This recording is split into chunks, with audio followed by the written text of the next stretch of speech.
hear what he has to say about what you can be doing, dealers, to get more success in 2026. Michael, how you doing, buddy? I'm good. I'm excited to be here. NADA is awesome this year, and it is Just to be fair, jam-packed. is this in fact your first NADA? This is my first NADA. It is something to behold, isn't it? You know what? Everyone was saying that it was cold in New Orleans last year. This feels like it's almost twice as active and twice as many people here. A little surprised at how big this convention center is. Really amazing. And they have, if you've never been to NADA, you should get here and experience it at least once. They have everything to help you run a dealership, everything like floor polishers for your showroom and key fobs for your cars and your inventory and car washes, along with incredible technology companies like Dealer eProcess. So it's all right next to each other, and it is I call it the Super Bowl of the automotive industry. I don't know if it's true, but good timing, Super Bowl. I know. So anyway, your first NADA, you love it so far? I love it. Or is it because it's in Vegas? I am doing my best to maintain a sleep schedule, so I can be active and be part of all this. But, it is a lot of fun. There's so much good conversation and collaboration. Lots of distractions. With amazing agencies and dealers. And really, the vibe is very high here. Yeah, it's very, very well attended this year. So since it's your first, I'll let you know. Very, very well attended this year. Education is off the chain. Yes. And participation on the expo hall floor, very, very high level. So we're very, very blessed to be here at NADA 2026. Hope you're here too. All right. So let's get down to it. You work for a little company no one's ever heard of called Amazon. How long have you been there, bud? I've been at Amazon for 4 years now. I've had the privilege of working across multiple tiers on the automotive space. So I came in, I started on the tier 1 business, had to work with OEMs, which was really exciting, kind of getting to see how different tiers function. And then I had some tier 2 experience, and of recent moved into the tier 3 space, which is amazing and eye-opening. How many innovative companies and agencies like Dealer eProcess are actually able to help dealers sell cars. So you're technically at Amazon Autos? No, technically I'm part of Amazon Advertising. Okay. Very much affiliated with Amazon Autos.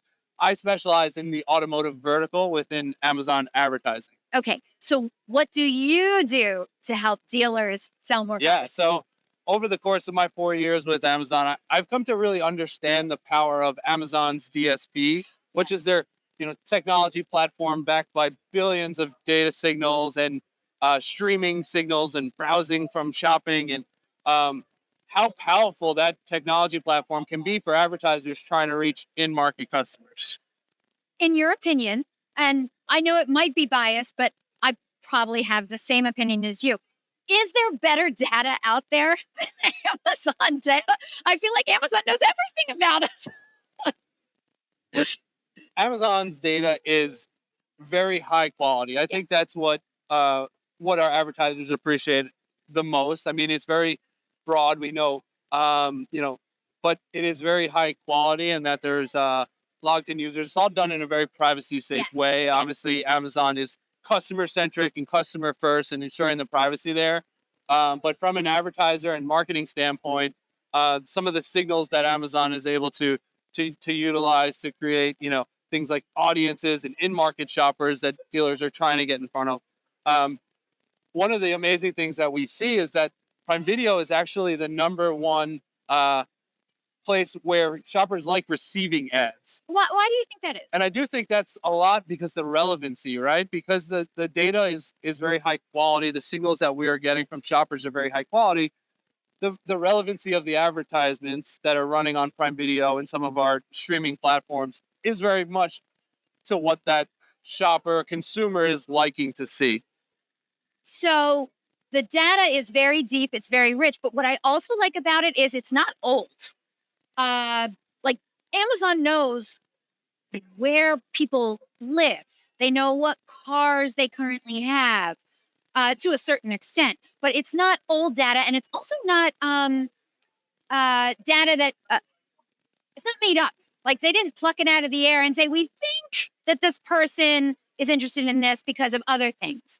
it is actual data, which I really, really appreciate as a marketer. I'm sure dealers should know that what they use when they use that data, that it is very valuable data for you on your side. How would you explain that to a dealer to actually explain it to them that no, their Amazon data is different? Can you do that? Yeah, I think what I would start the conversation with uh, is our authenticated identity graph. Your what? Authenticated identity graph. It's a big word to say. Logged in users, right? Okay. So there are certain logged in users across Amazon's platform, which means that we don't have to guess at who we're reaching. We have the logged in user information, and that can help us sort of have the signal to authenticate that user. Okay. Can you talk to us a little bit more about how streaming advertising has really taken off and really helped not just auto dealers, but anyone who's choosing to advertise that way? Yeah. So what we originally saw was, again, coming from the OEM space, which were the larger advertisers, they bought into streaming TV. Mhm. And what we've seen now is sort of an adoption on the local side, where we're seeing more local dealers and local businesses now start to adopt streaming TV through amazing agencies like Dealer eProcess. And um, it has shown really strong results. What we see is some of the strongest results is a very high correlation between that streaming TV exposure Okay. and then someone going to search for your dealership or your brand, Taking another step. taking another step. So this is the streaming TV that Amazon is in market with is the largest screen in the home. It's not a mobile screen, right? So this is when you're sitting on your couch watching a movie or episodes of your favorite show, and we all know how we watch TV with the remote in one hand and our phone in the other. And So it has, they only show like 2 commercials. Get back to the store. yes, But because there's only 2 commercials, not enough time to go to the bathroom. Unless you pause. But you do have a captive audience, and they have to watch the commercials. We have that completion rate. yes, it's non-skippable, premium inventory. It's generated in studio. It's not a do it yourself how to fix a sync video. It is a premium studio generated content. Some of the largest films in the world. Some of the highest watch shows that we're super excited about on Prime Video. And I think Amazon has done an amazing job partnering with the Hulus of the world and Netflix and Disney Plus to curate all of this premium streaming inventory in one easy source where you can then access it through Amazon DSP, through a dealer process as an agency, and layer on all of those amazing signals that we chatted about earlier. Now, we really didn't discuss what we were going to be talking about before he put the microphone on. So allow me a second. I was recently watching a movie with my husband. Okay. Couple commercials came on. They had a QR code where, so they show the commercial and then they have the QR code. Like, do you have any data on that? Do you have any hey, yeah, put the QR code on your thing. People actually and go and take that next step. Is that a thing now? Totally. Interactive streaming TV. Really? It is a way to take an awareness ad and add a consideration layer to it, right? So what we see in the consideration layer, which is in a traditional marketing funnel, we have awareness, consideration, conversion. Offering the QR code, or what we can do at Amazon is actually a click on a Fire TV remote, which will send an email to that logged in user, going back to the authenticated race that we talked about. So that it uses the email. You have to type in your email, or it uses your email that you have on Amazon? You don't have to type in your email. So that's the nice thing, right? Because that user is logged in, it's seamless. And to be honest, when I'm watching TV and sometimes it's late, I might be half asleep, I don't know if I want to browse, for shopping at that point. But when I'm at my desktop the next morning, I have a nice email in my inbox, and I can then go and have that shopping experience and learn a little bit more. So yes, interactive streaming TV is awesome, and it is a way to bring awareness and consideration into one ad. Is it effective? I'm curious as a marketer. Like, are more and more people doing that as they're sitting on their couch?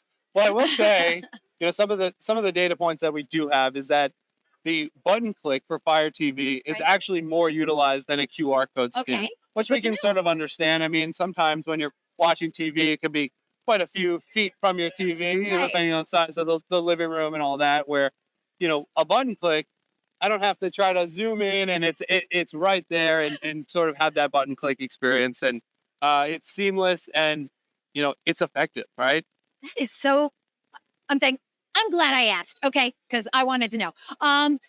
Anything new and exciting happening at Amazon that maybe you could tell me and the other dealers out there that's happening in streaming TV world? Yeah, well, or even streaming audio, streaming anything. Yeah, I mean, I think one of the things that we are super excited about at Amazon is, again, we have premium first party inventory. And first party, I mean, it's Amazon owned inventory through Prime Video and through Amazon Music. Amazing content for shoppers to watch on Prime Video, like Thursday Night Football and the NBA this year. But Amazon has done an amazing job partnering now with Hulu, with Netflix, with Disney Plus to curate that premium inventory within a DSP. And the reason that that is so impactful is what you can do now is essentially run one campaign across all premium streaming TV providers, Right. and have a holistic frequency cap on there, which means that your ad dollars work harder because you're not chasing the same user from streaming service to streaming service, and you have a holistic look at who you're reaching on streaming TV. So that's one of the things that we are really excited about for this year, Yeah. amongst a ton of others. Yeah, sure. So I'll pause there and wait for the next question. I love that. Do you have any insight that you could share with us on what is the most effective kind of advertising? Like, is it a 30-second video? Is it 15-second video? Is it, do you see better return on, I mean, I know, we want to do it very broadly and, we would do multifaceted, but like, should it be like the retargeting? Like, what, could you give us an idea on if a dealer only had an opportunity to do one size, what should they lean towards? We would recommend a full funnel advertising plan. We do feel like, having that traditional. But 30-second and 15? You can do both. I mean, 30-second and 15-second, if you have some sort of signal that can indicate which is performing better, right? Whether that's a brand lift study or understanding where the impact is coming from for 30 seconds and 15 seconds. In my opinion, 30 seconds gives you twice as long to tell your brand story. That's fair. But there's also a time where maybe, you've exposed somebody with a 30-second ad, and you could use a 15 as a remarketing because you don't need as much time to sort of get that brand story out to the consumer, because it's more of a refresher for, hey, you've seen our 30-second ad. Let's, remarket with a 15-second ad. So there's an ad product for everyone, right? There's an ad product. Amazon is a full, complete DSP with tons of range in terms of advertising product. And what we like to say is that we can meet consumers where they are. And I think that is kind of the very important thing about Amazon's DSP is, there's so many ways to interact with Amazon, whether you're, shopping at Whole Foods or ordering, packages online or streaming something or Thursday Night Football, right? It's like wherever that consumer is, there's an authentic way for, brands to get their message in front of them at the right time. Yes, I appreciate that. Can you talk a little bit about not all providers of that are equal? Because I know Dealer eProcess, I work for them, so I'm going to say it. We're an approved Amazon Ads partner. And so can you just talk a little bit about why Amazon took it upon themselves to make sure that those people who are doing all the things right, and why you even thought you had to give some companies badges for that, so that to say that they're approved? Because I mean, so in the tier 3 space, there are amazing companies, entrepreneurial companies that have built technology on top of Amazon's DSP. And Dealer eProcess has built the Everest platform and other platforms on top of the Amazon DSP, which really makes it an easier experience for them to scale out these campaigns, to measure the success of the campaigns, to find the right audiences. So being able to activate those campaigns at scale. I mean, Dealer eProcess is top notch when it comes to being an Amazon partner. And again, like the ability. I didn't even pay him to say that. Hey, it's easy to say because it's true. We are excited about the partnership with Dealer eProcess, and again, for those customers out there considering, what agency to go with, Dealer eProcess is a great one. Love this guy. All right, last question, and then I'll let you go because I know you have a really, really busy schedule at your very first NADA. We're asking everyone, you, Michael, what is your advice to dealers on what they could do, should do, focus on, whatever, so that they have a more successful 2026? Yeah, thank you for the question. I think as we sort of move into 2026, I mean, we're into February already, but this year will depend on utilizing first-party data, dealer-owned data. I think this concept is really going to be key. I mean, we hear so much about how AI needs, certain data to be effective, but there's tons of ways to utilize that first-party dealer data. One of the amazing things about Amazon is what we call the Amazon Marketing Cloud, which is a clean room, right? Yes. So there's basically 3 types of buckets of things that you could do within Amazon Marketing Cloud. So you have the ability to upload dealer-owned first-party data and combine it in a very privacy-safe way with Amazon's first-party shopping and browsing and streaming signals and things like Amazon Garage. So you can take those 2 data sets, again, the dealer-owned data and the Amazon data, and sort of merge them in a privacy-safe way within the clean room and create new audiences and understand, who is incremental to my CRM data, who is incremental to has purchased here before. Yeah. You can also have without the PII part, right? Yeah, in a very privacy safe way without sharing, PII. This is all anonymized and dealt to a basically an ID that is not known to anybody specifically. So it's a very privacy safe way.